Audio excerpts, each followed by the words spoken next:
What's up, everyone? We're just basically here just because, well, I got myself a new layout and everything. Got myself a new layout. I just want to just see how it goes. Mostly because also now that I can actually just like pull up videos on my end as well, like like this, and just and also have like also the chat box up there too. Um,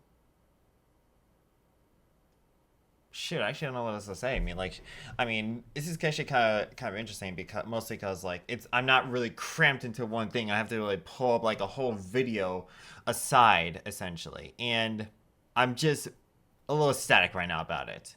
Hopefully, it's like the video can be played.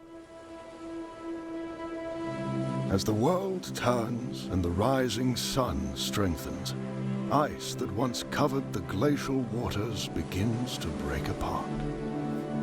The splintering ice becomes a fleet of rafts that are the perfect place for walrine to raise their young. A Sfeel. At just 1 week old, he has little fat. And the only protection he has from the cold is a set of double-layered fur. Due to their unique body shape, Sfeel often have a hard time moving about. It's not easy getting where you want by rolling around.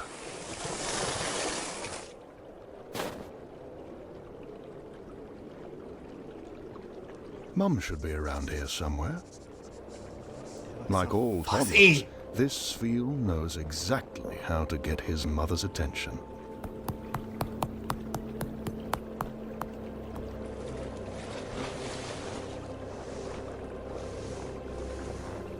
During the nursing period, Sfeel feed from their mothers. The milk, which contains over 70% fat, will help him develop a thick layer of blubber that will improve his chances of survival against winter's deadly grip. Drinking this, Sfeel will gain roughly 5 kilograms a day. In just another week, he'll look like this chubby fellow.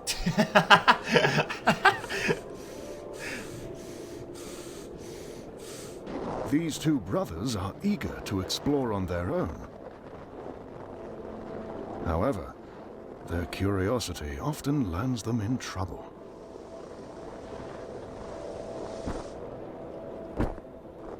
Damn, that big fat must really be cushioning that fall. Before they can get back onto the mainland, it becomes clear that this patch of ice has a mind of its own. Oh, an Avalog, kinda cool.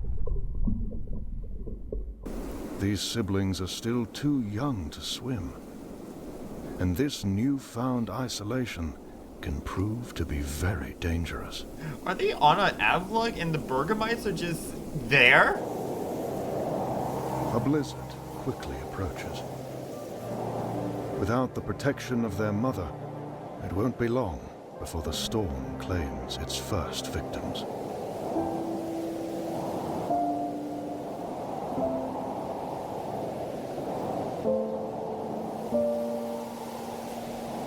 Whether by instinct or through sheer luck, the Avalug appears to have taken a sudden detour back towards the mainland.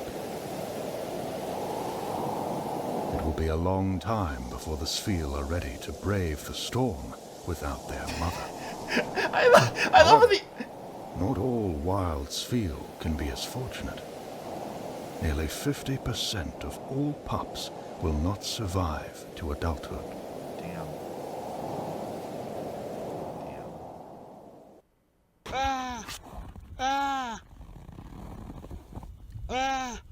Wow. Ma! I didn't think that would actually be a seal, like, literally a seal's, like, call and everything. Also, freaking enlarged Kai and everything. God damn. That fucker, like, I didn't expect the Avalog to just be like, oh, I'm gonna make sure just, like, to deliver the seal properly and everything. I'm gonna make sure that the seal is there. Like, really? That's interesting, actually. Was not expecting that, too. But hey, I mean, to each their own. Like, as the narrator said before, they were fortunate enough to have, well, to have an Avloid do that. Please, let me join your guild. I want to be a part of a team. Thank God I skipped that. That was embarrassingly stupid. Waylord. With a body length of over 14 meters, it is the largest creature native to our planet. Its heart is the size of a Snorlax, and some of its blood vessels are so wide that a war turtle could swim down them. Waylord travel in pods, migrating across great expanses of open ocean, from their breeding grounds off the northern coast of Sinnoh to the Alolan Sea where they feed. Despite their popularity amongst sightseers, Waylord have not always enjoyed the people's admiration. Yeah, because of those fucking... In the last century, Alolan fishermen frequently drove Waylord from their feeding grounds due to fear that their pod... Ah, shit, I accidentally... Now, for 14 meters, it is the largest creature native to our planet. Its heart is the size of a Snorlax. Oh, damn. Oh, damn, oh, damn, oh, damn.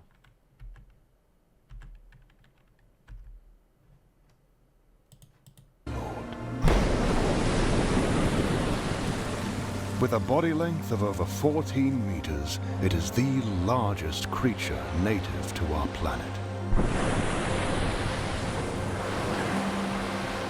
Its heart is the size... Second, actually.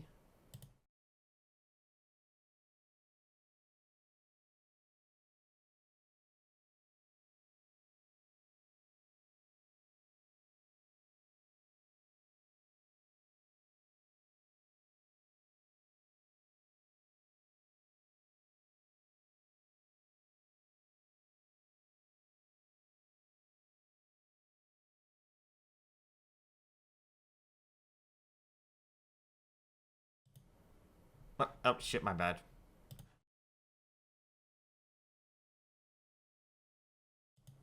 There we go. 1 second.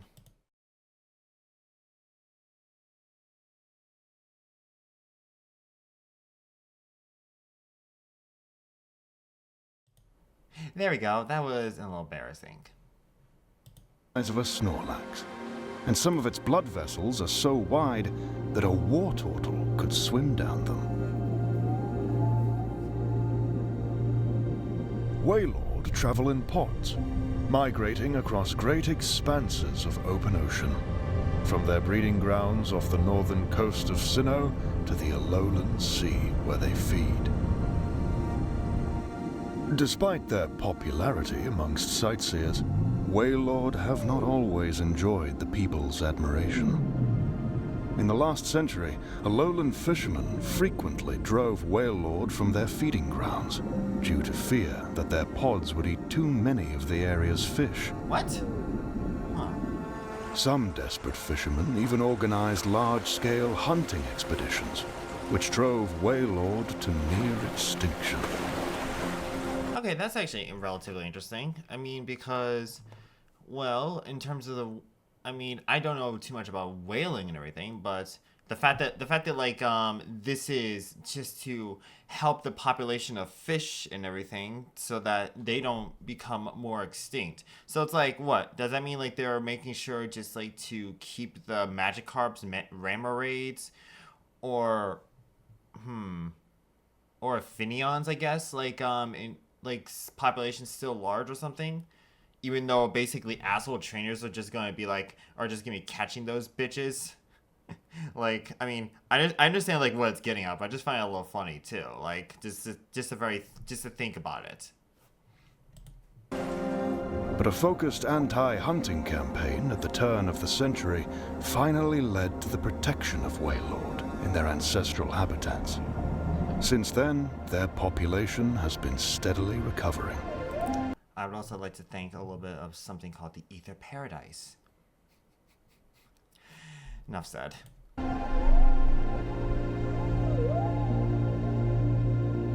These Waylord are gathering off the coast of Akala Island to feed on a seasonal abundance of wishy-washy, small aquatic creatures that account for up to 65% of all deep-sea fish biomass.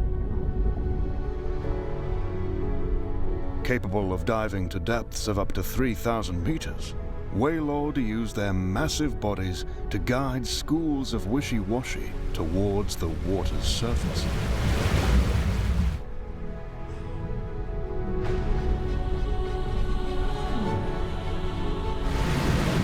But the wishy-washy are not completely defenseless.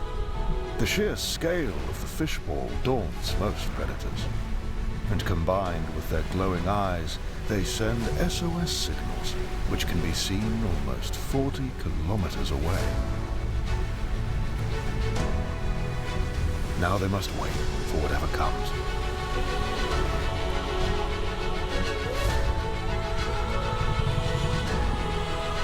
The Waylord need to act quickly before the wishy-washy have a chance to organize into a more dangerous form. I mean, can't they just be ah? By performing great splashes, the synchronized movements of the wishy-washy become disrupted. That could work still.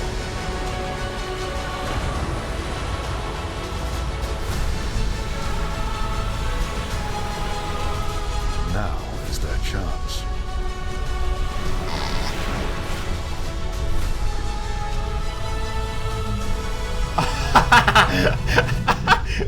Damn. Waylord's vast mouths trap great volumes of water, gulping down the wishy-washy in an instant.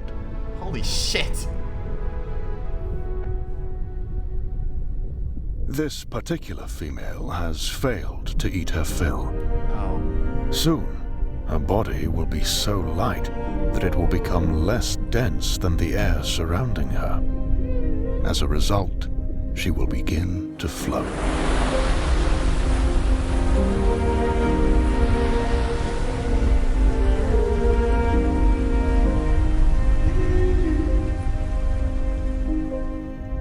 No one knows the exact fate of these buoyant Waylord.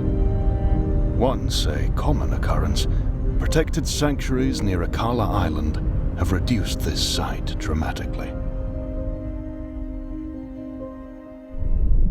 That's a little sad, actually. To think that basically, since if you don't eat your fill, you might as well just you're going to just be floating up and up and up into the sky and everything. That's a very sad fate. But hey, I mean, that's basically what the world has to come by and everything. My ability is called instant death to any target. If I simply think that I want to kill someone, they immediately die. There's seriously no limit? That's beyond completely absurd! I don't know. In my opinion, if I was going to be watching an anime that has like an overpowered one, I would basically be. Huh? Hold on a second. I need No, to see dude, this. you don't get it. So it's like 1 billion lions. I mean, that's so many, right? That's like a lot of fucking lions. Are you fucking kidding Hi, me? I simulated it. So we have an answer now. Yo, what's up? It's Pokemon, no question. You could put 10 billion lions there. It does not matter. They have God. They have God. We have Gardevoir can create black holes. Macargu's hotter than the surface of the sun. Like, Yeah, I don't know what... we also literally have a floating whale lord that could just like we have whale lords that could literally just eat those bitches like with one bite. We literally have a fucking electric mouse that could just like electrocute like you literally use Voltac on all those fuckers. Like, come on. Like, Magikarp. Okay, we don't talk about Magikarp. Love Disc, actually, which is one of the most, which is also a pathetic Pokemon, also can just kill like a good amount of lions. What the lions are doing to the sun. That's what I'm saying. I think the Pokemon always win. The first thing we have to do is set the playing field, because I swear, like, that is the biggest issue with this debate, is people will be talking about the anime logic and lore logic and Pokedex logic and in-game logic, all at the same, it'll be in the same sentence. Like, Arceus in the games is very different than Arceus in the lore. I think he's a little fatter in the lore. Lion fans that are just yapping about lion ladder this, lion jacket that. What is that? What is Lion Ladder? What is Lion like Ladder? No, Lion We're Ladder? simulating real battles here, where Pokemon have tangible stats and numbers that we can measure, as opposed to the anime and Pokedex entries or lore or whatever. We're not talking about that today, because, I mean, how do you even simulate? You can't. This is what I'm saying, man. 1 billion is so many, dude. Look at that. Look at that. You can't even see the Pokemon. Do you see that? That's crazy. And then think about it this way. That's perspective. What happens if you put the perspective like on the ground? That's true. That's them in their lion cube form. Hold on a second. Okay. But let's think about this logically and everything too. Even if the perspective and everything, it still doesn't erase like the sheer power level of essentially what's going on. Sure, you can say like 1 billion lions, but like essentially like those billion lions are also going to have like the same power level as like, you know, those billions of lions will share the same power level and everything. It's basically like wishy-washy in a way, because wishy-washy has the same power. Well, maybe not in terms of schooling form, but wishy-washy itself. Well, hang on a second. Actually, you know what? I'm curious. Now I'm very curious.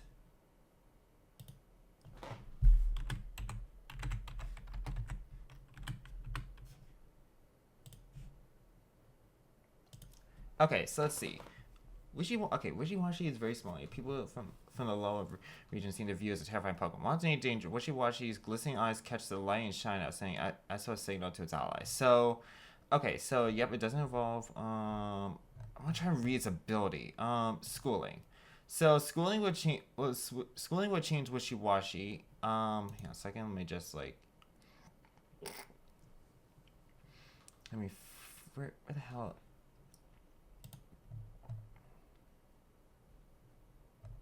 Okay,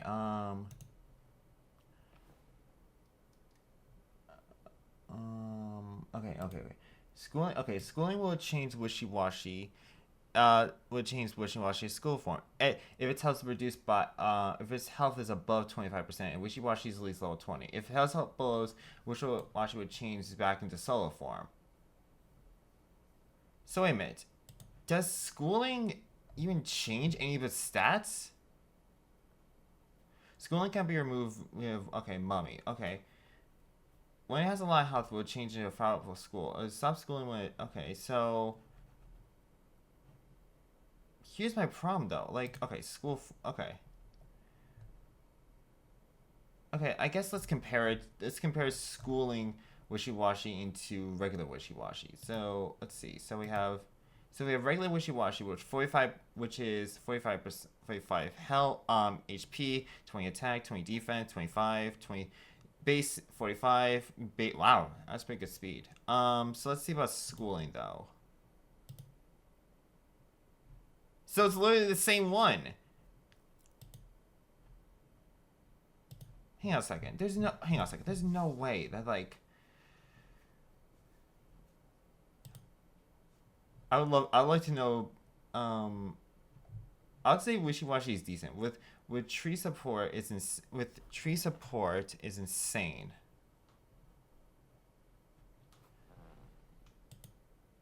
Damn, that's a fucking profile right there. Damn. Anywho. Okay, so let's see. So using double tree healer, you're good. Coverage is terrible, but it hits hard enough to for it to matter. Hang on a second.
Whoops, my bad.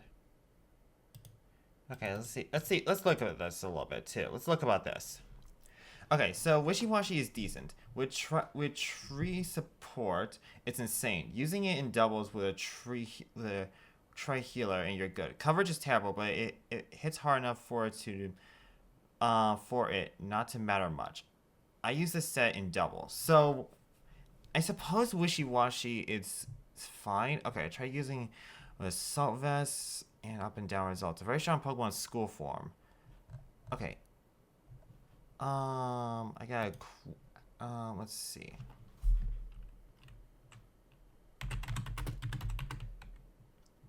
Whoops, my bad. I just had to go. I had to go look at it because I forgot.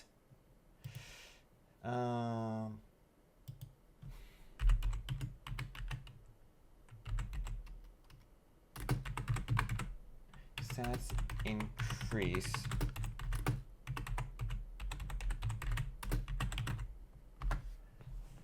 Okay, let's see. So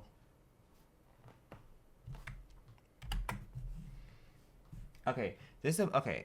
Hang on a second. Whoops, my bad. My bad.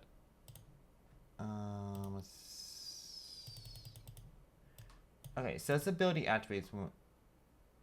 Oh, so they dramatically increased upon its transformation. It dramatically decreased upon reverting back. It's a powerful Pokemon, but one that can be ridiculously weak. To be fair, it has been a while. It has been a while since I played Sun and Moon. So, truth be told, I actually forgot that it does actually increase dramatically. Like I just didn't know like how much though was that it increased. So it dramatically increases.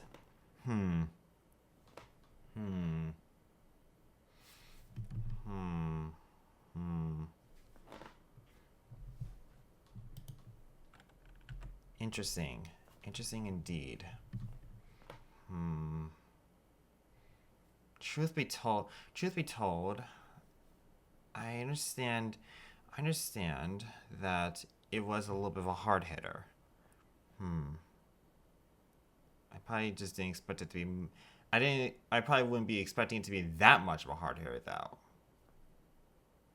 Then again, like I increased it too much. My level was too much in Sun and Moon, so I went. So that's probably the reason why I can't remember. Oops. But the point is that it would actually still be a hard hitting Pokemon nonetheless.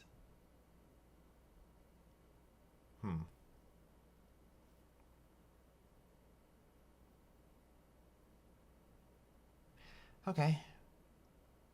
Well, I'm glad I was able to at least like figure that out.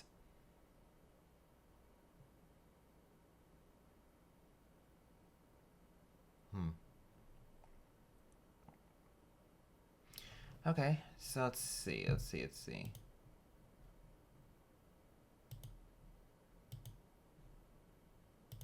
like, I'm talking about What are you talking about? The simulator pits all 1,100 Pokemon in independent single battles against an endless wave of lions. It literally goes on forever until that Pokemon faints. That way we can measure exactly how many lions they were able to KO before going down. I tried to prioritize keeping the game mechanics consistent and not making any crazy assumptions.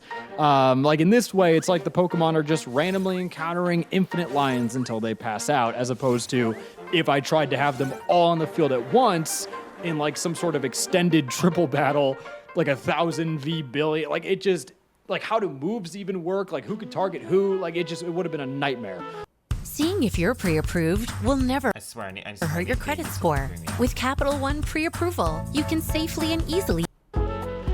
He's a normal type. He's got Bite, Slash, Crunch, and Noble Roar, as well as these stats here. Now you're. So does that mean like it's okay? So Bite, hang on a second. Bite, Crunch, Slash, Noble Roar. So what does that mean? Like it's a Pyroar essentially? It's like a weaker version of Pyroar. Looking at those stats and you're thinking, wow, that looks exactly like Litleo's stats, except you just swapped the attack and the special attack. if you notice that, you need to go outside. For the ability I landed on Strong Jaw, it turns out lions have a bite force of over 1,000 PSI, which is 6 times the average human, or about 5 times mine. They in this bite force quotient, which is a study that studies the bite force quotient, scientists found that they had unprecedented biting power, almost unheard of. It broke the scales. It was just embarrassing, really, for the rest of the animal kingdom. And it turns out they could bite through a car. If you got them all together, like on a weekend or something, like you get like 2 or 3 of them, they could workshop it and figure it out. It's crazy, man. They got it's gonna boost his biting. I'm sorry. I'm sorry. There will be 3 rounds of simulation, and whoever wins the best 2 out of 3 is the winner. The Pokemon have their regular movesets. They didn't expect a lion conflict today. No one could have predicted this outcry of violence. Okay, yeah, you know what? I'm not even going to try to build this up. The Pokemon lost, obviously, right? Decisively. I mean, they only killed about 7,000 lions out of the billion they needed to kill. About 25% of them, close to 300 Pokemon, did not kill even a single lion, and 69 of them, nice, did not even do a single point of damage. So what happened? We'll be assessing each Pokemon's lion success based on their lion power level, or LPL for short, which is how many lions they killed before going down. First of all, if a Pokemon can't outspeed a lion or can't outdamage a lion, they are not getting far. Hang on a second. I take a small amount of umbrage with this one too. Granted, like sure they use Bite and Crunch and Noble Roar, which is understandable, and really no Pokemon actually can't if it's a ghost type, they can and the lion can easily use Crunch and then destroy the ghost type and everything. And well, the same can be said about I guess something like I guess something can be said about like certain types as well that could also resist a ghost could resist a dark type and everything, but still can't tank like a normal type, which is understandable. Wait, hang on a second.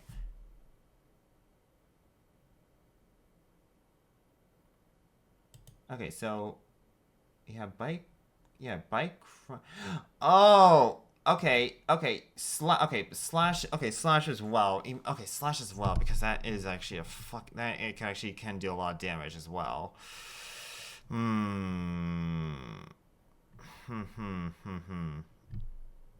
Very interesting indeed, actually. I'll give you props for that.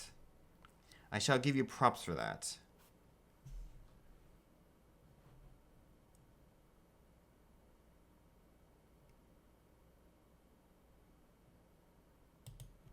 A great razor. Back to the video. Surprisingly, Aegislash had an incredibly poor performance. Is it because the fact that it used crunch? Like, not even. I don't think he did any damage. He didn't do a single damage. He tried to Toxic twice, missed both of them, and then just died. Why the hell would Crazy, you use man. Toxic? And even at the top echelon of Pokemon, I mean, these are guys you'd expect to be just nuking lion villages. Guess how many Ultra Necrozma killed? Guess. 100? 200? 17? Oh, you're good at this game. He only killed 17 lions, and it's because of this. It's because of bullshit.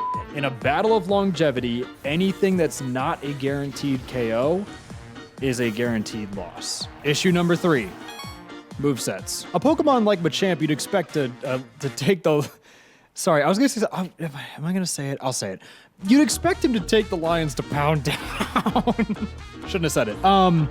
Anyways, he got a close combat up, it lowered his defense, he KO'd a lion, and then that's it. His defense was down. The next lion that came in just sent him to pound down, I guess. Or you have Pokemon like Miraidon, who is objectively one of the best Pokemon of all time, only killing 2 lions. Brother missed a Draco Meteor, landed another, but it lowered his special attack by 2, as Draco Meteor does, and then he couldn't KO any more lions because his special attack was just shot. Like, moves like that. I take umbrage with the that fact normally that, would be you certain moves too.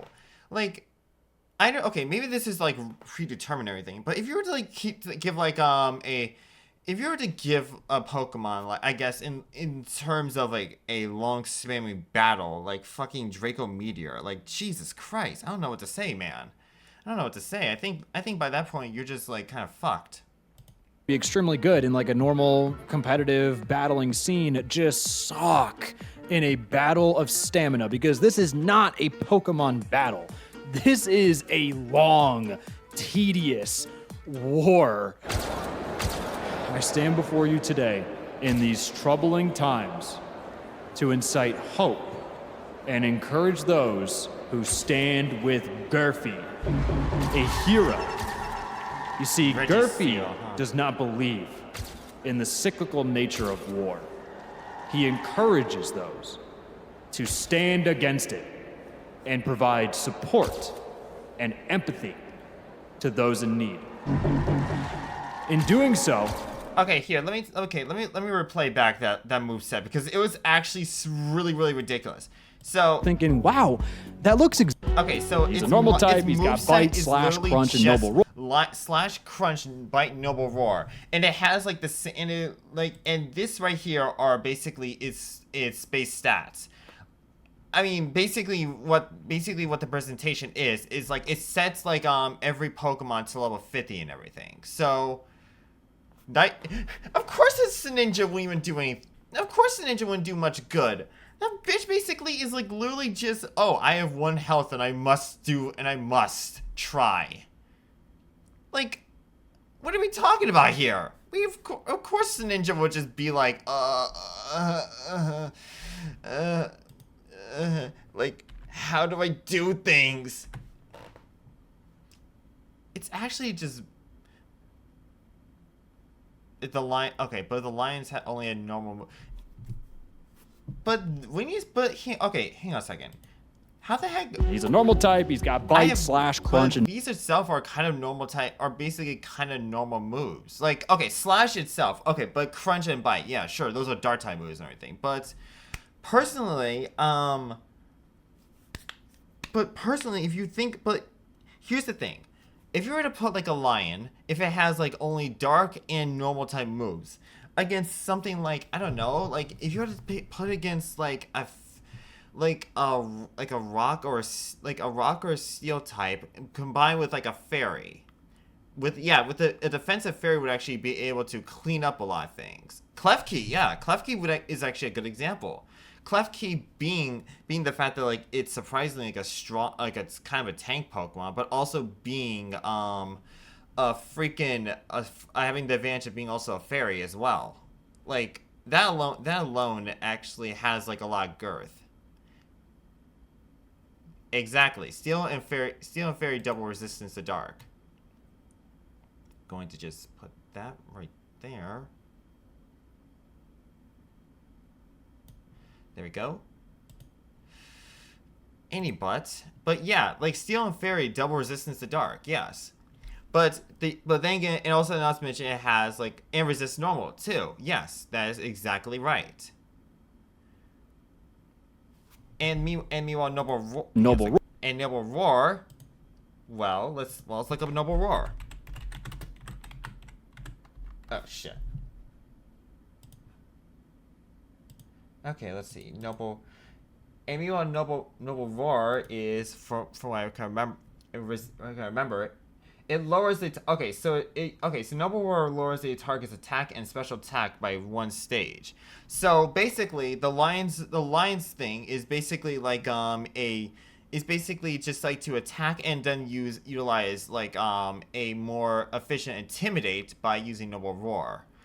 But if you were to face off against a Pokemon that has good healing and a good healing, pretty good tanking, and then like I guess like sure it could probably need like have trash moves. How about this? Instead of having attacking moves, toxic or poison or even burn, you could use status moves instead. Those itself would also be very effective too against like the battle against a bunch of lions. Wow, how ironic that they're what the fuck are they playing? Oh wow, convenient. Convenient. Whatever. Anyway, but that's basically, but yeah, Klefki. Substitute Iron Defense. Yes. That, substitute Iron Defense. But you have to utilize substitute very, like, minimally. Because that alone is going to probably do, no! Substitute Iron Defense leftovers. There you go. There it is. Okay. Here it is. I'm gonna at least type it in chat because, okay. That's true. When you get Iron Defense, you'll be going. But here's my all right, let's see. Clef key. Let's see. It can note toxic. Actually, hang on a second. Let me go pull up Clef key real quick because honestly, like, this is actually very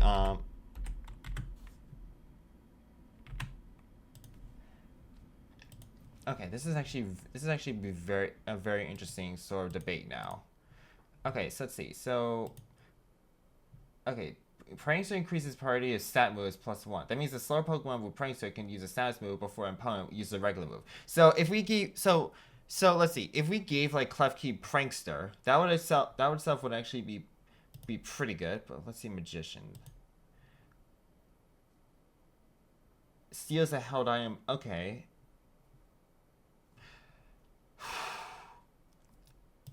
I suppose that would work. No, okay. A prankster Klefki would just like would maxing out its base stats in defense and special defense. What typing did they get the lion? They gave, okay. So what I'm seeing from what they gave the Lions, to have them all on the field at once in like some sort of extended triple battle, like 1,000 v billion. Like it just. Like, how do moves even work? Like, who could target who? Like, it would have been a nightmare. He's a normal type. He's got bites. A normal type. So, yeah, just normal. So, basically, the lion is just a normal type. So, it should at least just have... So, that alone itself, sure, it's going to have, like, more boost and, like, slash and everything. But that still shouldn't do much to Klefki. That still shouldn't do much to Klefki. Klefki still is like still with like even if like it has like the stab bonus, 90 base defense is nothing to sneeze at all. And when we increase it fully, 309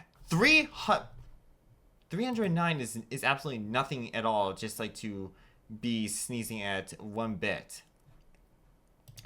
Okay, the only problem though, HP base stat is kind of trash.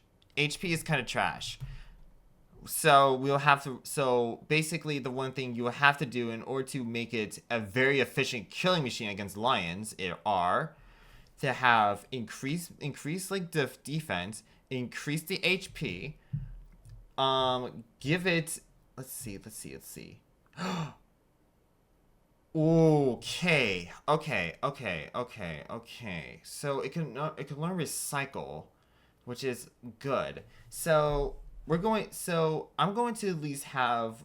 I'm going to at least simulate a. I'm going to at least think about Klefki with just having. Let's see. Having only status moves, no attacking moves, because Noble Roar will basically be destroying it. So essentially what we have is a Klefki that basically has substitute. Let's see. Substitute. Let's see. Can it like let's see. Egg moves, Mandarai switcheroo. Does it actually? I know I should know Iron Defense because like it's very possible to it should learn it at least. Calm Mind. There it is, Iron Defense. Because I forgot that was a freaking HM. God damn it. Yeah, I didn't expect a TM. Thank you. I completely forgot it was a TM. Wait a minute. There it is. Okay, there it is. I have like at least the move set for what it could do. Substitute, Iron Defense. You could at least maybe include spikes too. And then let's see. We could probably throw in spikes. Let's see. So substitute, Iron Defense, spikes. let's see, spikes and then toxic, in my opinion. Then we include toxic, and then with that we give it leftovers. That is at least my thoughts for a good clef key. Yeah, it should know toxic. Hang on a second. Okay, I guess I moved. Okay, I remember seeing like this in Pokemon Showdown. I could actually learn toxic. Hold the thought. Let's see. So, yeah, there it is, toxic. See, it could actually learn toxic in the 6th generation. So, oh, and it also can learn spikes from leveling up too. So, wait a minute. Torment. That could actually be very interesting too, because that way that could actually stop that could stop the Pokemon from using the same moves over and over again. Okay. Now we gotta just like think about this. Okay, so here, my thoughts are substitute, iron defense, toxic, and spikes. However, we could also probably include torment there too as a way, because torment can stop the same one. Protect is a good one too.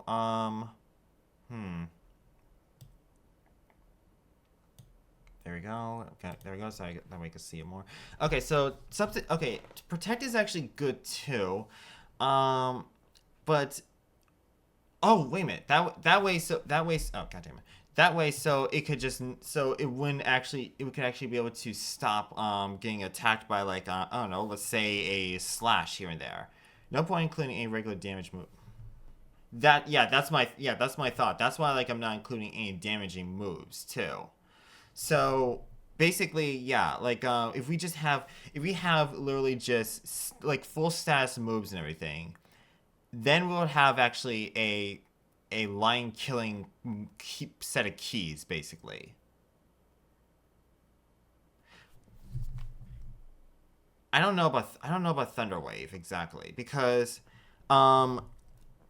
the problem with Thunder Wave is it only would lower its speed and then only sometimes stop it from attacking.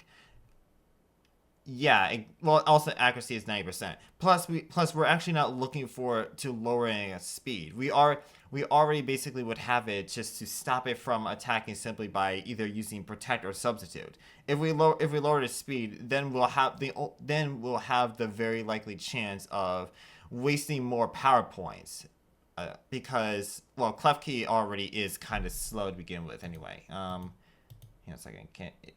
How slow is Klefki? Okay, maybe not so slow, but prioritizing speed is not really like our whole thing with Klefki.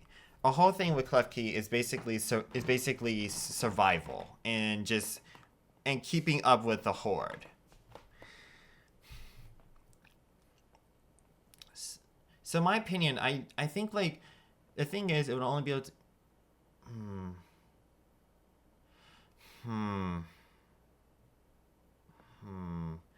Is it because the fact that, like, okay, yeah, assuming no ooh.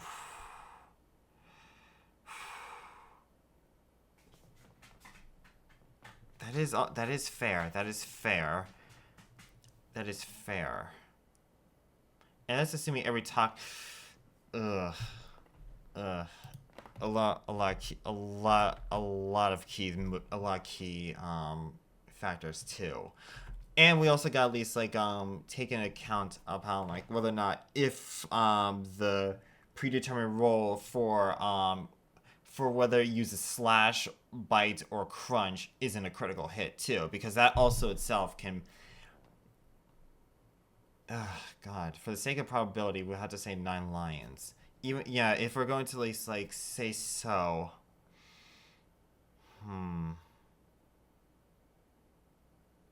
that's actually pretty sad that like it would actually be willing to kill 9 lions. Like you would think like at least like a Pokemon would be able to take on, well, I don't know, more than at least like more than 9. But considering the stats of the lion and everything, that itself actually does weigh in on the inevitable. So, okay, so I guess we could try and brainstorm at least like another Pokemon that could turn the tides per se. So let's see. No, Dialga, although would be nice because the stats are good. Dark type moves actually like are actually okay. So every Pokemon has a move that can one KO. The average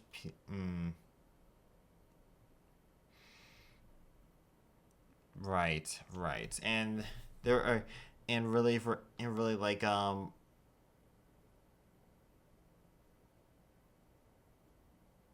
so essentially, a billion lions, like, it was doomed from the start.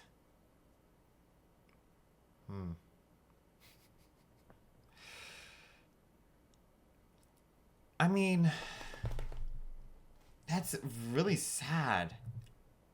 That is, yeah, I know, but it just makes it kind of just heartbreaking that all 1025 Pokemons, they themselves can't even like take on all in total can't take on a billion lions. It's really, really, really heartbreaking. We grew up with these Pokemons, and we're thinking like, oh, they're basically like there's like they introduced like a god. They introduced like a whole like basically one that could just like move the continents. They introduced like a freaking Regigigas that's like literally a giant, and it has slow start, and that probably couldn't take on like maybe 5 lions.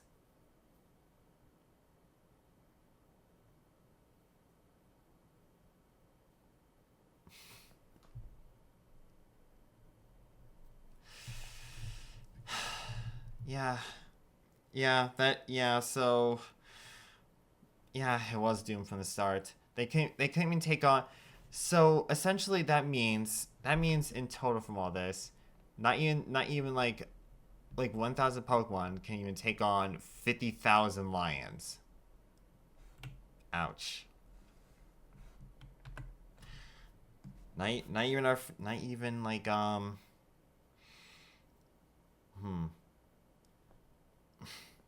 Yikes, that's oof.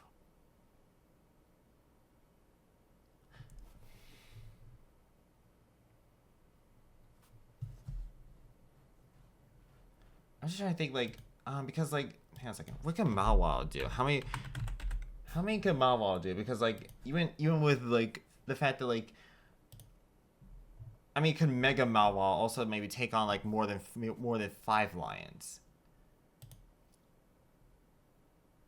So what if we give like Mawile a Hyper Cutter, or sheer force increases the power moves that have beneficial secondary. Well, yeah, no, I understand that they don't collectively have like 1 billion power points and everything. Like, I would still think like that even with like the huge collection and everything, here's something that's actually really funny too. Upon this, this person tried utilizing fucking Aegislash, and this is what happened.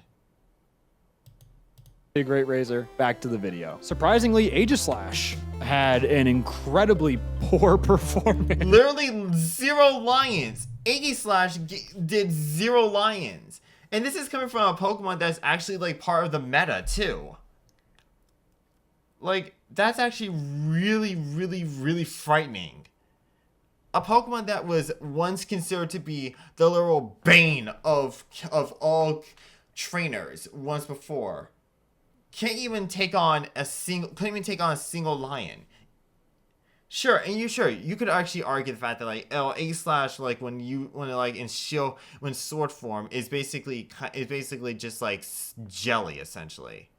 Yeah, that's true. Also, it doesn't resist dark, but you would think that like I don't know, A/, can learn close combat. Think about that. A/, can learn close combat, and also not to mention just like, and also like keep switching and swapping. But however. Oh, that's true. Also, I also forgot that like A/ has little to like no speed. Even if like we were to use a rock polish, it would still like the only way that A/ would be able to just like to keep it up, is assuming that like the lion's speed actually couldn't actually do well because okay, so let's see. He's a normal type. He's got bite, slash, crunch, and noble roar, Right. as well as these stats here. Now So you're looking. speed. Okay, so speed is 75, and A/. And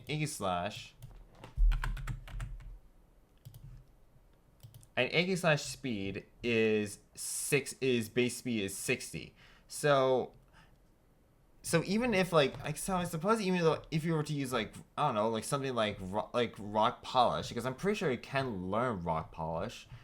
From a TM. Let's see. Could I learn rock polish? Because if so, that would.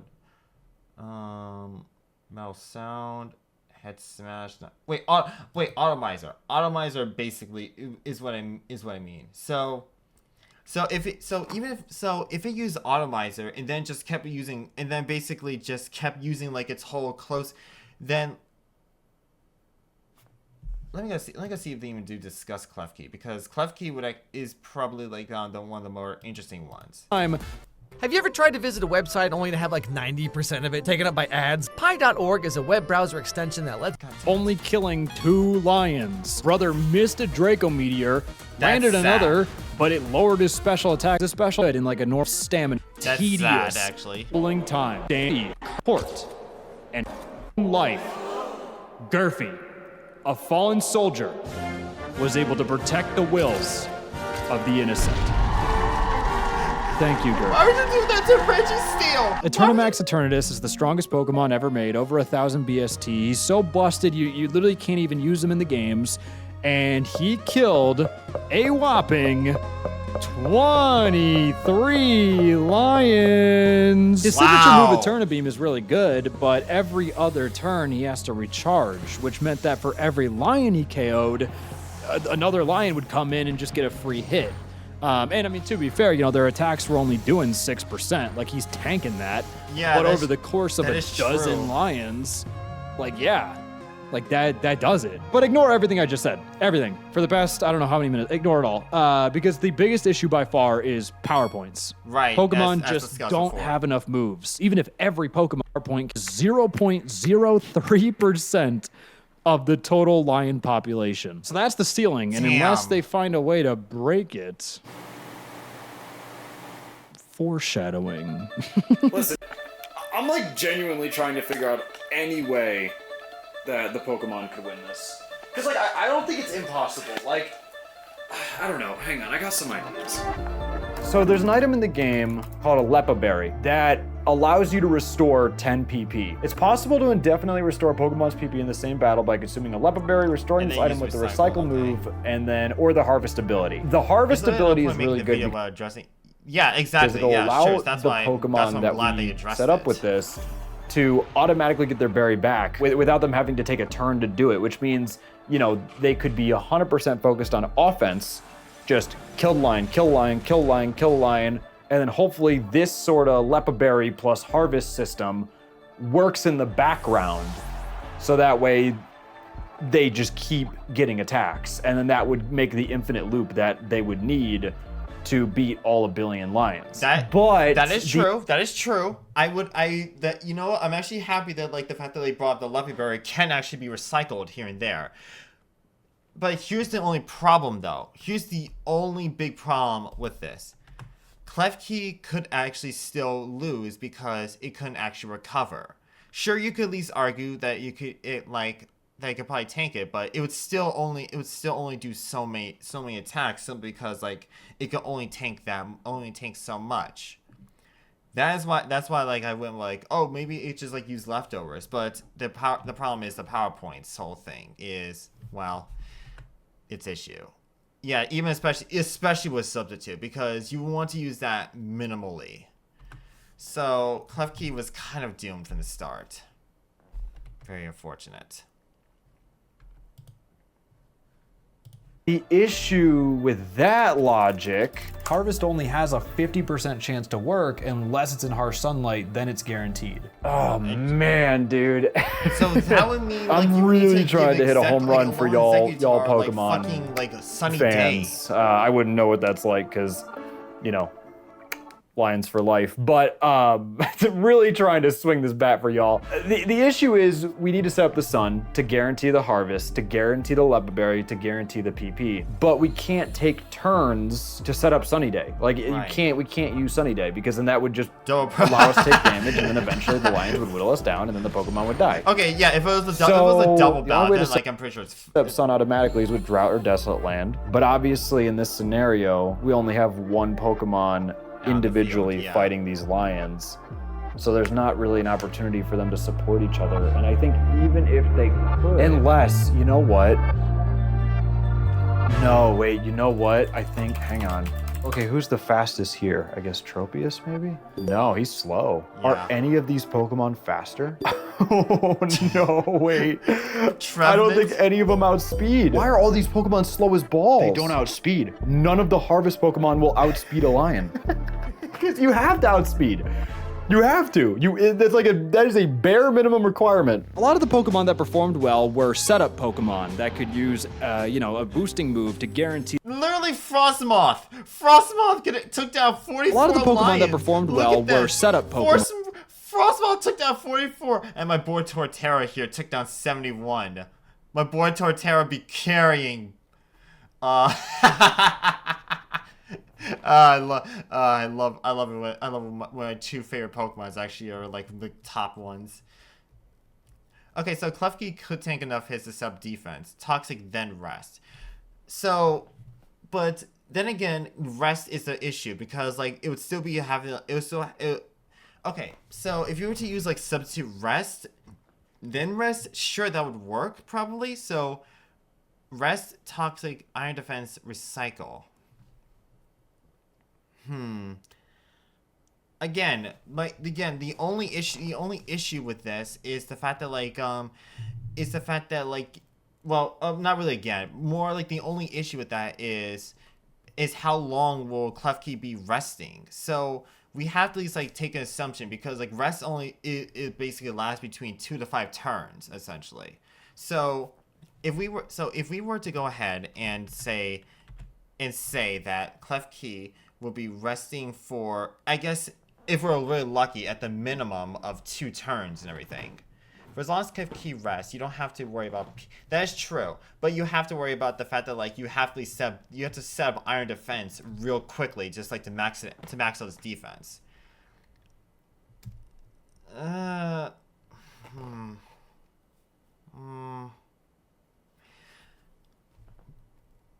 suppose, but.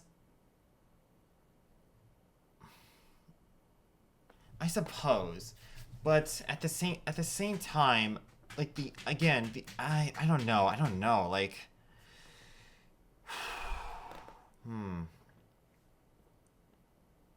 it's an interesting thought. It's a very interesting thought that like you brought up. I probably wouldn't include the Pokeflute in this instance. Hang on a second. Let me go. Hang on a second. Let me actually go look at the Pokeflute. Come on, that could use damage shot. Let's see.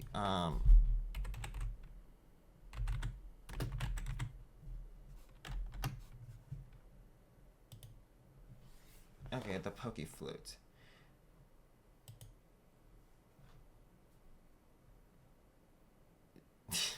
But yeah, I mean, the problem is the key item. So it's like, I mean, we can't really use that in battle necessarily. Would be really nice.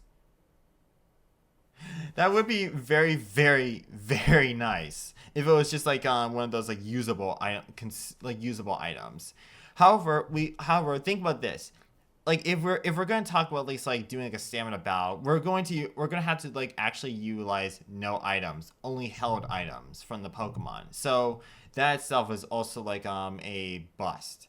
And even if it was like a held item, like we could like utilizing what, Chesto Berry essentially, and then using recycle.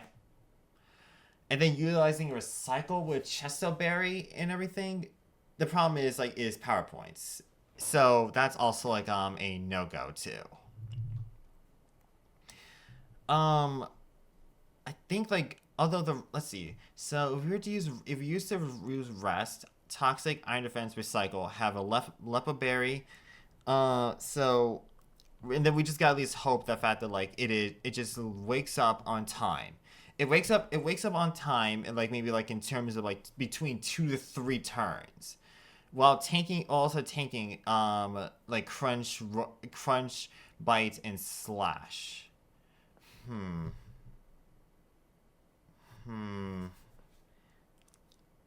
A good thought, a very, very good thought, really.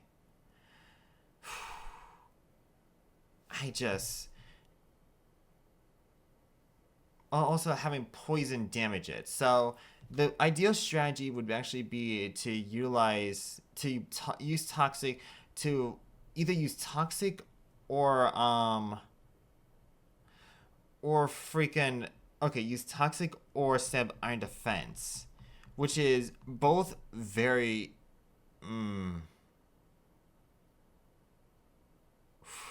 shit.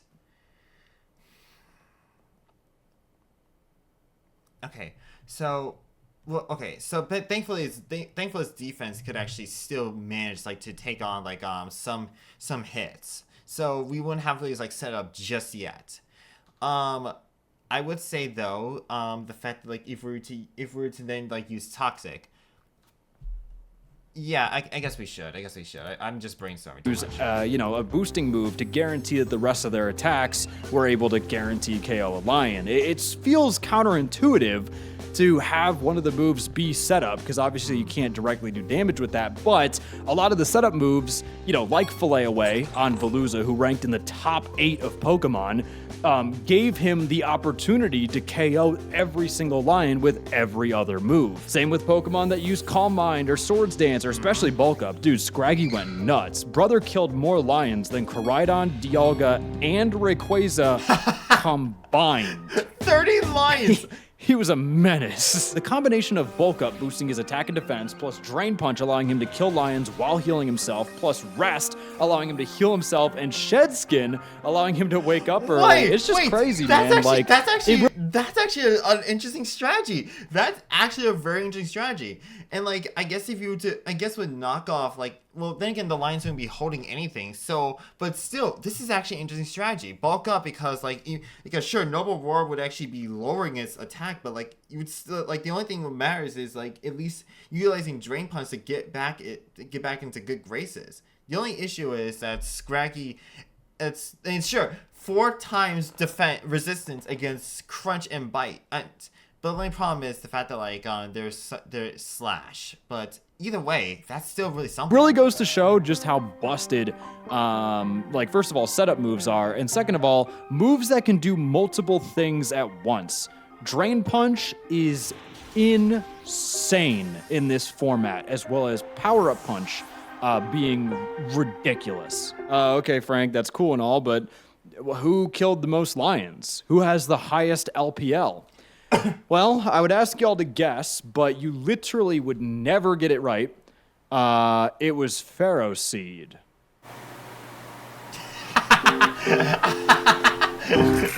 I'm kidding. It's Zangoose. But dude, that's crazy, no? That'd be funny with Pharaoh Seed. Zangoose?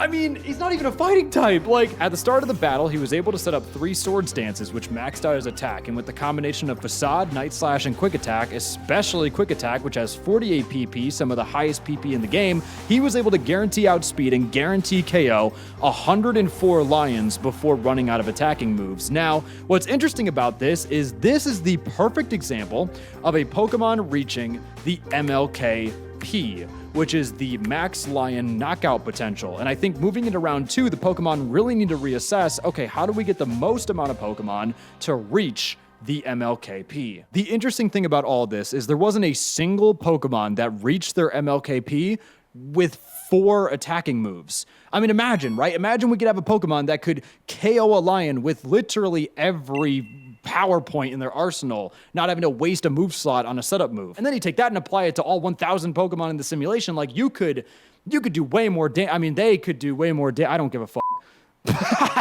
Nah, I don't care. Without any interference, the Lion's moves will never miss. No Pokemon is immune to them. And they have 96 billion attacks. Like, yeah, some of them are gonna get through. All right, I've literally been thinking about this nonstop for the past, like, God, I don't know, 3 days. I think it has to be possible. I know I'm like I know I'm a Lion fan. It doesn't make any sense. I'm Lions for life. Roar, go Wildcats. This is possible. This is possible. And I think I finally figured it out. The main issue is just finding a way to have infinite PP within the ground rules that we've established, right? And the ground rules we've established is that this is a single battle. So we have to like have the harvest Pokemon pretty much do everything. And then I had this thought, because up until this point, I've been like, all right, the harvest Pokemon needs to not only have longevity with the PP, be able to get infinite attacks, but the attack that it's using needs to be offensive enough and fast enough to be able to KO every single lion. But the question is, do the Pokemon need to KO the lions? I know, it's an assumption that has been like pretty consistent throughout this entire thing, but do they need to kill the lions? Is that suggesting a baton pass? Hang on a second. Actually, no. The lions could kill themselves. I'm losing my mind. So instead of trying to make a Pokemon that has enough speed, enough damage output, and also infinite PP, why don't we just make a Pokemon that is infinite PP and then also just has enough durability and recovery to outlast the lions? Like, it doesn't need to kill them. It doesn't need to. It just needs to win the battle of stamina. Going into round 2, the Pokemon have prep time. They can change their moves, items, abilities, stats, everything to make sure that they have the best possible chance of beating the lions. There's a thing in competitive Pokemon called speed creeping. Hang on, I know, we're gonna get a little technical, just put your seatbelt on. Anyways, the idea is you take the minimum possible amount of investment you can put into your Pokemon speed stat to just barely outspeed a target Pokemon, or in this case, I guess a lion. So I made a program that would go through, find every Pokemon speed stat, figure out the exact minimum investment we would need to outspeed a lion, and then we could take every other stat point that's left over, and we could put it into their other stats, allowing them to perfectly optimize every single stat point. So, okay, yeah, the moves were a little more complicated. I mainly just got rid of all the damage and ghost type moves, right? Because they'd have no effect. I prioritized every fighting type move in the book. Like, if a Pokemon could learn a fighting type move, especially ones with high PP, like low kick, or low sweep or whatever, like, yeah, that was getting taught for sure. I got rid of recharge moves, recoil moves, moves with low accuracy, moves that do set amount of damage, like seismic toss. I got rid of like moves that affect special attacks exclusively, like magic code or light screen. Just really had no place here. But I tried to find a sweet spot between high PP, high base power, guaranteed accuracy, and... Sorry about that. Come here, girl. Who are you? Oh yeah, I've seen this one. You know, my sanity. It was a lot. It was 1,000 Pokemon. You know, they're always yapping. It's like, oh, it's a lot of lions, Dude, it's a lot of Pokemon. Jesus, my fucking wrist hurts.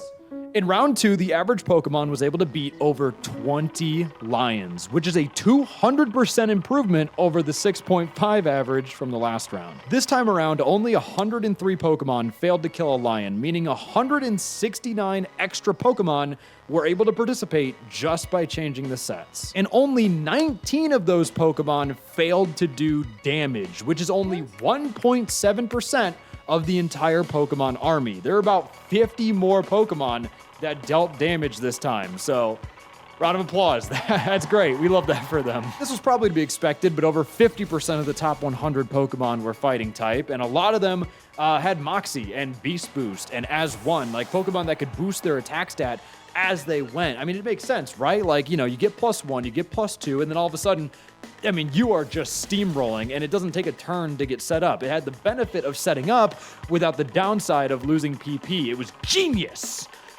Quaquaval performed insanely well. With every low sweep, low kick, and brick break, a lion fell, even down to the Lepa Berries, giving him another 10 brick breaks. Bam, 10 more lions. Guess what? He's +6 with Moxie. Now, Wing Attack is killing lions. Wing Attack is some of the highest PP in the game. What will stop him? Uh-oh, maybe God. No, not even God, I don't think. He started struggling. Guess what? The struggles are now killing lions because he's +6. But obviously none of this matters, right? I mean, they can hit their MLKP all they want, and it still would not beat a billion. What we need is the Harvest Pokemon. Okay. Oh no. 1, 2, 3. Yeah, it's not a billion. So none of the Harvest Pokemon were able to beat more than 5 lions, which sounds miserable, but hang on. Tropius and Executor stayed on the field for close to 1,000 turns. Executor only lost because he got flinched on turn 880, then flinched again on turn 882. I mean, RNG happens. God damn RNG. 883, looking like a great time for a flinch. 884, okay, back to back is brutal. 885, the weather outside's looking very flinchy. Another flinch on turn 886. And then he got critted on turn 887. Brother got 5 consecutive flinches into a crit. That's a 0.01519% chance of happening. But you know what? When you have a battle with 800 turns, it happens. But the thing about Tropius' battle is he never lost. Holy shit. Wait, that's insane. He's still going. Oh my god.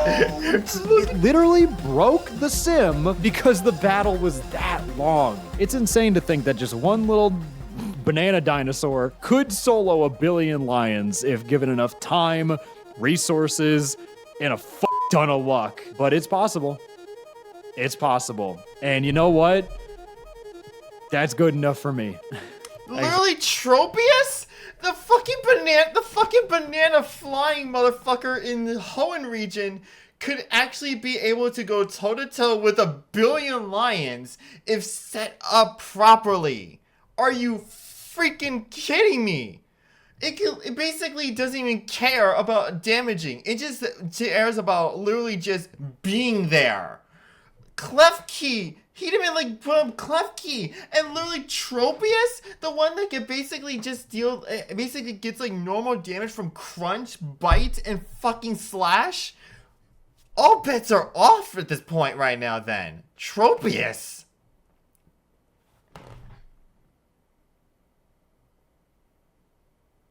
Like, holy fuck.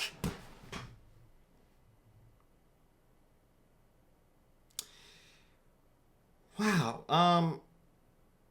Damn.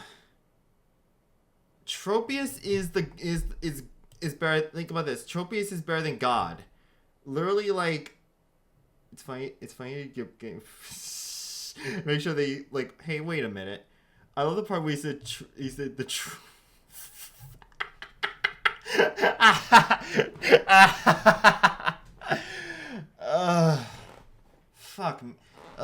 Fuck me. the biggest problem with your simulation is that you turn the lions into Pokemon. It stopped being when it stopped being Pokemon versus 1 billion lions, it became Pokemon. Oh my god, that's hang on a second. Hang on, that's actually true. God damn it. It became literally 1 billion. It became literally like the Pokemon versus 1 billion Pokemon at that point. So it's like it didn't even matter anymore. Like are you serious? Like it didn't like this now no longer mattered that it was like 1 billion lions. It just became literally 1 billion Pokemon, like versus 1 Pokemon. So like that basically means it wasn't fair. Wow. There's also the issue that yeah, like, well then again, like he stated before the fact that like he basically matched them to Litleo's base stats. So here, let me, okay, so Ow. So let's see. He's a normal type. He's got Bite, Slash, Crunch, and Noble Roar, as well as these stats here. Which is hang on a second.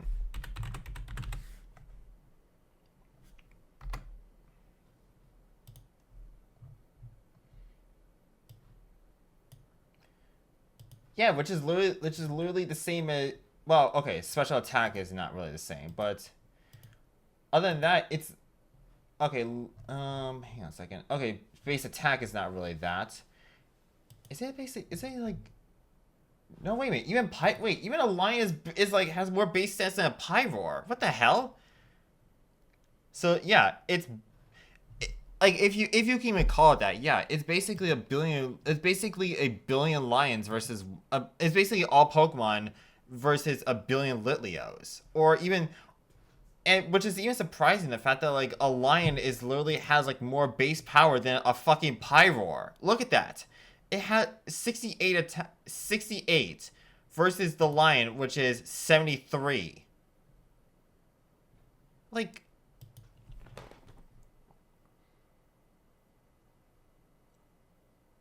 goddamn.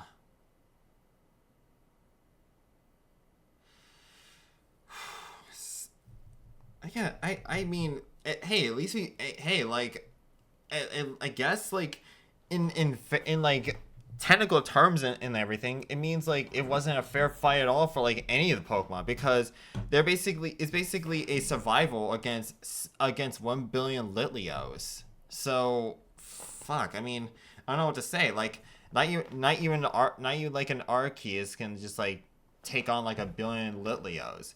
Eternus can take on 1 billion Litleos. But wait.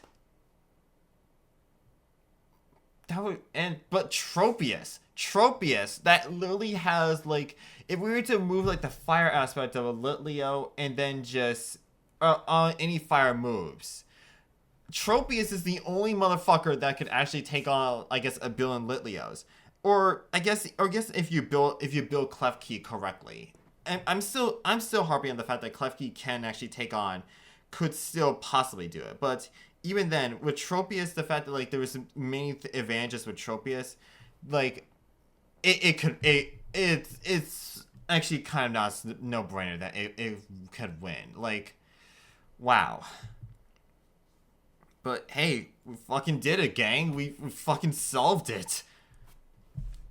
Literally, all it took was the banana tree. I feel so like I should share this to some friends and everything. Well, that this experiment simply lasted because it was actually kind of a success because of a goddamn banana tree. I think you know what? I think what I'm gonna do next Saturday is I'm just gonna go ahead and just like fucking play Pokemon Showdown, just because like I'm in like a huge Pokemon sort of binge right now. Like, I feel like, goddamn. Well, you know what? Bravo. Just bravo with this thoughts. Beating every possible Pokemon beating every possible game of this Animal Prime at the same time. That is something else. 1 billion lion versus... No, I gotta see about this part. Welcome to jail, Smurf. Wait, put me in that cell. Huh? This cell is for VIP Hero Wars. Okay, anyway. Real YouTubers talk about lions, 1 billion lions, or every Pokemon. Right now, let's see this. Since the beginning of time, a question has plagued humanity. A question unsolvable by the greatest minds over the course of human history. A question that tore at the fabric of society and was responsible for the collapse of countless nations. A question with no answer. Until now, who would win one of every Pokemon? Or 1 billion lions? Now, I know what you're thinking. 1 billion lions is a lot of lions. And that's true. The other thing you might be thinking is, why are you, WolfClick, professional model, going to succeed in answering this question when so many before you have failed? What do you have that the entirety of humankind was lacking? The answer may surprise you. I, unlike Socrates, Plato, Aphelios, etc., am a professional gamer. Moreover, I am a professional Pokemon player and a former world champion. Moreover, I am named after an animal. I am the ultimate intersection, and the only person alive, dead, or unborn capable of solving this mystery. Before we start tackling this Goliath of a question, we have to establish our methodology. One of the reasons that so many before me have failed to provide a satisfactory answer to this question is because there's been absolutely no standardization in the argumentative approach. When you make up the rules, you can create whatever outcome you personally prefer. Therefore, it's important to begin by deciding on the absolute best rule set. Let's address the elephant in the room. One of the first topics broached in this conversation is always the Pokedex. Yeah, sorry. The I'm Pokedex... actually gonna make sure to see, like, what version. This is 3 years ago. So 3 years ago, and I'm pretty sure... Okay, so...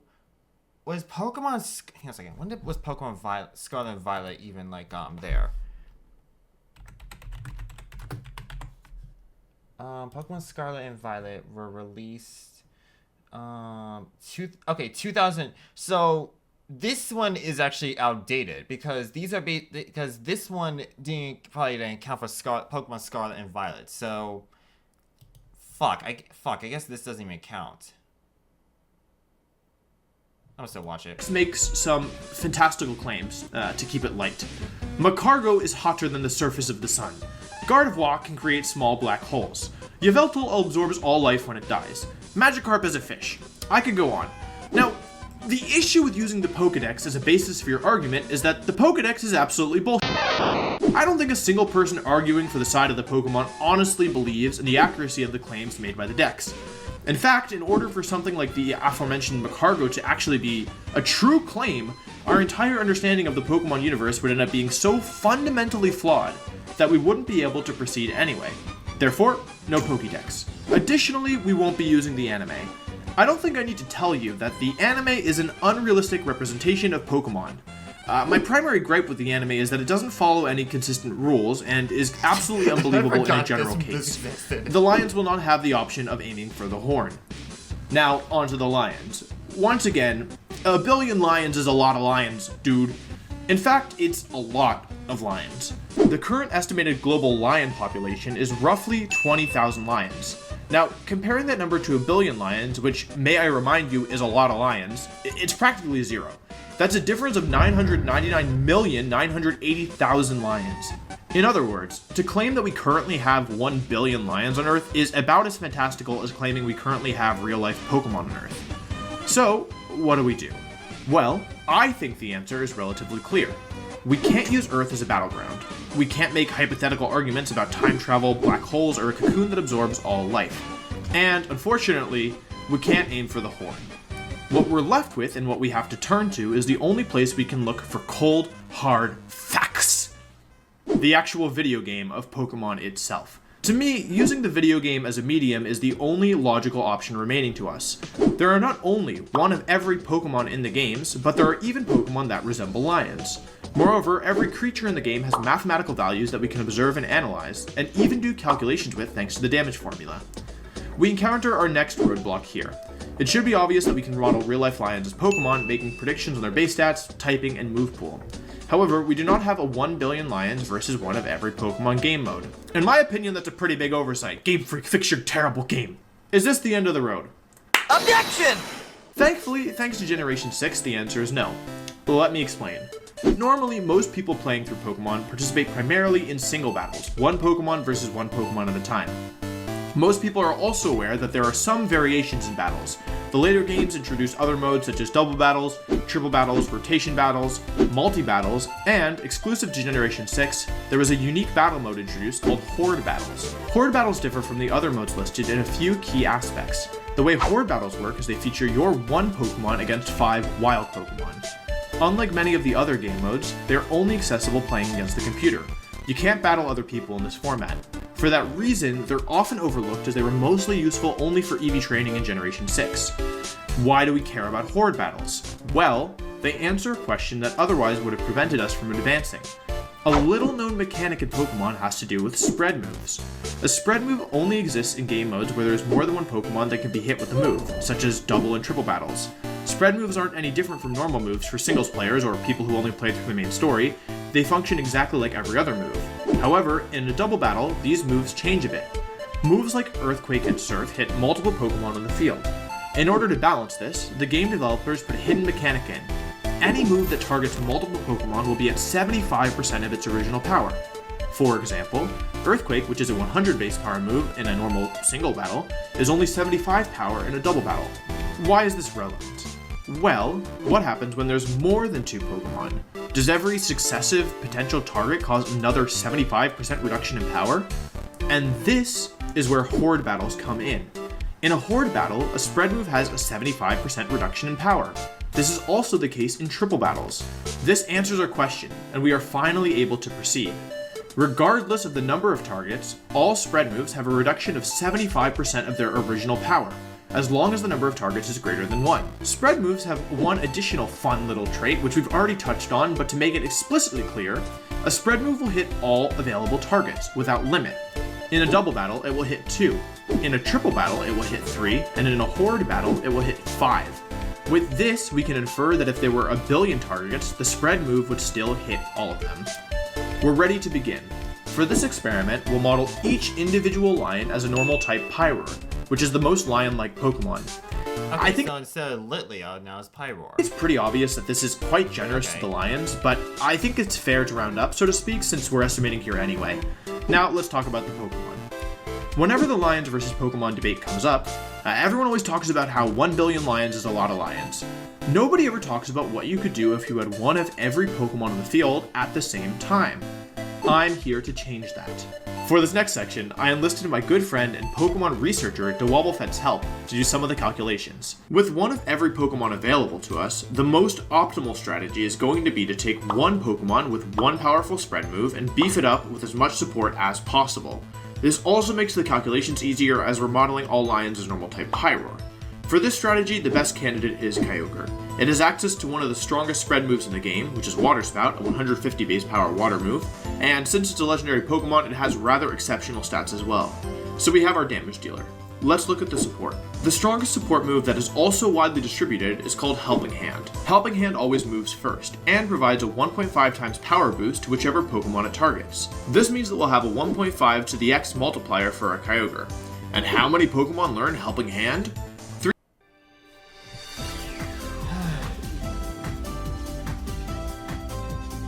308, but we'll want to save one of those Pokemon for later in our setup, so let's just call it 307. That's a multiplier of 1.5 raised to the 307th power, which comes out to be 1.1 times 10 to the 54, or 1.7 septendecillion times? And before you say this wouldn't work, you can only use one Helping Hand, think again. In triple battles, you can easily use more than one Helping Hand, and you get a boost for each one. Even today in Sword and Shield, you can still get multiple Helping Hand boosts if you use Instruction to the Helping Hand Pokemon or if you did multiple Helping Hands in a max raid battle. But we're not done yet. There are some Pokemon that power up their partners with their abilities instead of their moves. These are Stonejourner with Power Spot and Charjabug with Battery. These are 1.3 times multipliers on top of our already enormous boost. Now, 1.3 might not sound like a lot, but there's a secret here. There are 58 Pokemon that can't learn Helping Hand, but can learn Roleplay. Roleplay is a move that copies the target's ability and replaces their own ability with it. This means that we can get that 1.3 multiplier 60 times total, counting the original Charjabug and Stonejourner. 1.3 raised to the 60th power is another 6.8 million times, on top of our Helping Hand boosts. Two of these Roleplay Pokemon are too slow to move before Kyogre, which are Stakataka and Sandygast, but we can get around that by having a Pokemon use Quash on Kyogre to make it move last. Won't that make the Lions move before Kyogre? Well, we can get around that by having Prankster Riolu use Quick Guard, which blocks all priority effects, then have Greninja use Map Block, which blocks all damage, and finally Klefki can use Crafty Shield, which blocks all non-damaging effects. The Lions have no way of touching Kyogre at all, or any of our other Pokemon for that matter. There's a few more effects we can use to make our Kyogre even stronger. One is to have Araquanid use Entrainment to give Kyogre its ability, Water Bubble, which doubles water-type moves' power. Another is to make sure it's raining, another 1.5 times boost. There's lots of Pokemon that can learn Rain Dance. Another thing we can do is to give Kyogre +6 special attack. That's easy with something like Safeguard, Or just make it Primal Kyogre. I mean, literally, like, it has, like, the eternal freaking Rain Dance. Like, you don't need to, like, have, like, just regular Kyogre. By 6 uses of Flatter. Again, we've got plenty of Pokemon to pick from that already aren't doing anything else this turn. So we have our 1.3 to the 60th and our 1.5 to the 306 boost multiplied for about 1.1 times 10 to the 61st, which is a really, really big number. Then we have our Rain, Stab, and Water Bubble boosts for another 4.5 times multiplier. We do have to reduce this by 75% because it's a spread move, but I think it's becoming more and more apparent that that isn't going to matter. To further cut off any potential the Lions might have, let's also throw in Magic Room and Feint for good measure. Magic Room ensures no items will be able to help the Lions out, and nothing we're doing really relies on items either, so it's no loss for us. Feint also removes the ability for Wide Guard to do anything, in case the Lions somehow learn that. Something like Trapinch can use Feint for us. Lastly, to really put the nail in the coffin, there's one Pokemon with a rather unique move.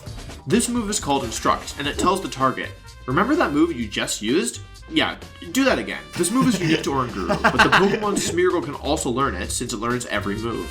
Meaning all the damage we just did, we get to do it 3 times. You might say, but Kyogre was quashed earlier. How are you going to use Instruct? Well, that's easy. All you have to do is use Quash on the Instruct Pokemon too. If multiple Pokemon have been quashed, it just goes in the order of who quashed first. So as long as we quash Kyogre first, then Smeargle, then Oranguru, everything will be just fine. So when all is said and done, how much damage is each Lion taking? Well, let's take a look at it. Thanks again to Dwobblefett for helping me with calculating this. For the base power, Kyogre has access to our 307 Helping Hands, as well as 60 helpings of Power Spot and Battery from Roleplay. Water Spout is a 150 base power move if we're at full HP, and we're guaranteed to be at full HP because nothing can pass all the protection we've set up with Map Block, Quick Guard, and Crafty Shield. This comes out to somewhere around 1.1 times 10 raised to the 63rd power, or a little over a Vigintillion base power. And no, I didn't make this word up, that's really what the number is called when it's that large. For the special attack stat, let's assume Kyogre is level 100 and maxed out on special attack for a starting value of 438. We've got a ×4 multiplier from our +6 boost, in addition to the 2 times multiplier from Water Bubble. Compared to base power, this is a much more modest 3,504. As for the Lion's special defense, let's be generous and assume all the Lions are level 100 and have maximum special defense. This gives each of the billion Lions 254 special defense total, since we're basing them off of Pyroar. We have enough information to give us our base damage now. When calculating base damage, you multiply a value that corresponds to your level alongside base power and attack, then divide by defense, then divide by 50, and finally add 2 at the end. A Pokemon at level 100 will have this level value be 42. Working out the numbers, this base damage comes out to around 1.37 times 10 raised to the 64th power. Now, there's still a few more things to be done. Spread moves get applied next, cutting this down to 75% of what it would otherwise be. Rain applies after, boosting back up by 50%.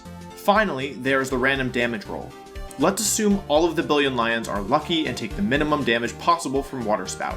That's again an 85% reduction in the damage they could otherwise take. Finally, you have to account for Stab, which gives Kyogre another 1.5 times damage boost from using a water type attack while being a water type Pokemon. In the end, this gives you a value of 1.96 times 10 to the 64th, or this absurdly large number you see on your screen now. To give you an idea of how big that number is, compare it to the number of cells in your body, 10 to the 14. Or how about the number of seconds that have ticked down since the start of the universe when time began, which is about 10 to the 20. Or another example, the total number of DNA base pairs in every living thing on Earth, is about 10 to the 37. Or how about the number of hydrogen atoms in the sun, which is approximately 10 to the 57th power? But this amount of damage is bigger than all of those, clocking in at around 10 to the 64th power. That's a lot of damage. Of course, that is easily enough to KO all of these lions so many times over that it's not even funny. Even if each of the billion lions had a billion HP and a billion special defense, that literally wouldn't do anything to help because a billion is only 10 to the 12th. 10 to the 64th is just way too high for the lions to do anything about it. And even if they survive somehow, Instruct means 2 more of these water spouts are coming.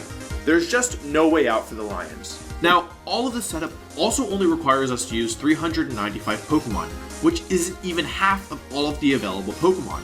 Not counting different formies, there's 898 Pokemon in the Pokedex.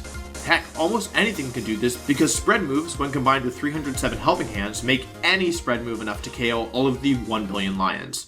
Now, if you want to cross your arms and pout and say, "But spread moves would keep the same multiplier," then you are breaking game mechanics, and if you want to do that, then we have to deal with the Pokedex and anime powers of Pokemon again, where Dialga and Celebi can time travel with other Pokemon to when all the lions were cubs and destroy them before they can even become adult lions, or whatever ridiculous situation you can come up with.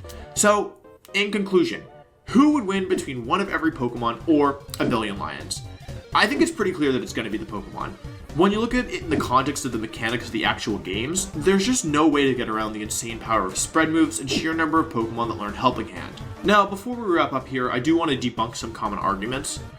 The Pokemon don't have infinite PP! This scenario ends in 1 turn, so PP doesn't matter. Celebi can time travel and kill the lions before they're born! Celebi can Helping Hand and do something actually useful instead. A billion lions is a lot of lions! Okay, that one's pretty fair. What if the lions hold Focus Edge? We have Instruct, which happens 3 times, and we also have Magic Room, which turns off all items. What about the Lion Ladder? If the lions were on the ladder, they would be stuck in Pokeball tier. To summarize, this can't even be called a contest. It's a slaughter. Even if we delve into hypothetical and probable arguments like, what if the lions have Wide Guard? There's always an answer, in this case, Feint. After centuries of being plagued by a question seemingly unanswerable, we have found an answer so overwhelming it can't possibly be refuted. With my life's work finally accomplished, I await my Nobel Peace Prize. Maybe next. I mean, look, okay, so this alone basically does it if all the Pokemon were working together, or in that case, it's instead of 1, it's like more than 1. That itself already is very well, can easily be debunked, because you're having multiple Pokemon actually just like working coincide with one another. So that itself already is like, yeah, they are exactly. The argument really takes into account just how absurd the power level of Legends are. Well, that too, yes. But this also takes upon in terms of camaraderie too. Like, meanwhile, the other one takes it more of a solitary sort of way and actually just like says, okay, well, how much can really one Pokemon do against a swarm? I mean, I do like the argument for this one, but that one already seems like this could easily be solved simply by just, well, understanding that different Pokemon have different sort of moves and abilities and what they can do in terms of like a double, triple, or even multi-battle. So I'm not saying I don't know. The point I'm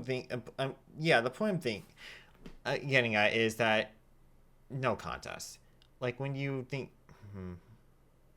a literal battlefield, not some DBZ exactly, yeah, like you could, yeah, exactly, you're gonna think of like a huge freaking thing, like bigger than the field that you see in like I don't know, like the field that you see in like Legends Arceus, or like that huge like battle that like that simulations do, like in fucking like Gmod and everything, like that huge wide frame that you see in Minecraft. That's literally the battlefield that you're presenting, like the 1 billion Pokemon versus not 1 billion the 1,000 Pokemon, 1,025 Pokemon versus a billion lions. You're having the entirety of like Minecraft to just place them all down, war, death.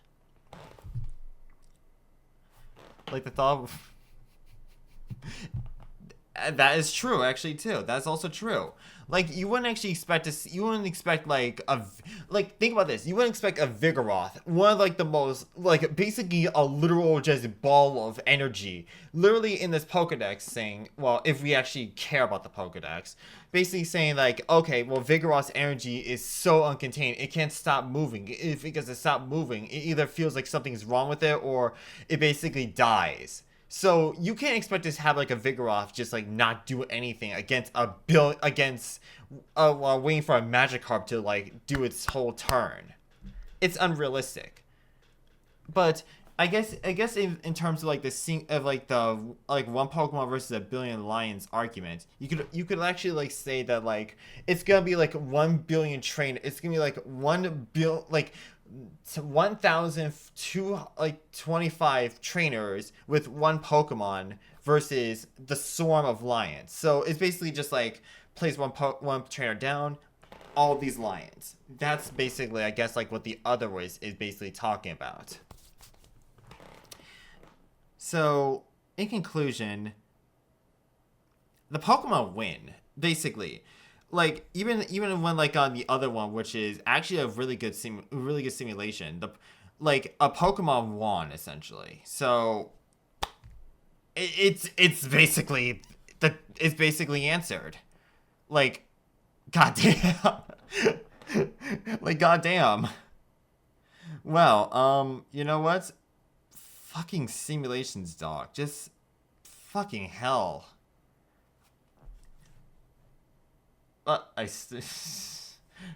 1 billion. Wait, 1 trillion versus the sun? I think I had like enough. Like, are you fucking kidding me? And here it was basically looking at like fucking like the Pokearth, and then like went into like the 1 billion lions argument. What the hell is Pokemon done to? What the hell is what the hell has Pokemon done to me? Like, what the fuck? Like, what the fuck, dog? What the fuck?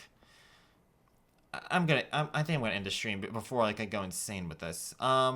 So you know what? Shit. I actually don't even know what I'm gonna do. I'm gonna do like on Tuesday. I guess I'll just like I'll finish up Yu-Gi-Oh and everything because like the season's about to end. So fuck it. Why not?